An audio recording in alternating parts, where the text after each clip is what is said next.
Guys আমরা এখানে একটা বট গাছ দেখছি, তো আমরা চাইছি ওইখানে যেতে, কারণ আমরা এখানে আসতে আসতে অনেক লেট হয়েছে। তো আমরা কোনো ঠিক জায়গায় দাঁড়াইনি, এই কারণে দেখি এখানে আসছি।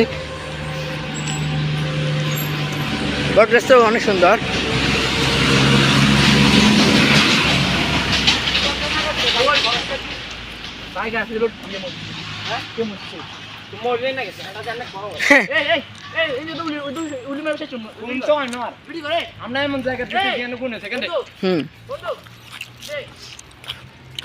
অনেক কাজের একটা জায়গা,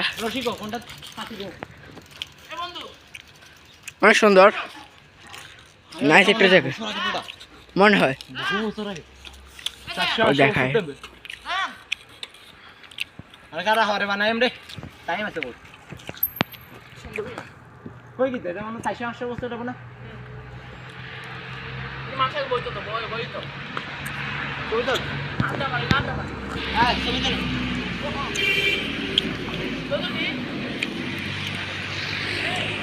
অনেক সুন্দর জায়গা। এ সাইডে মেন রোড।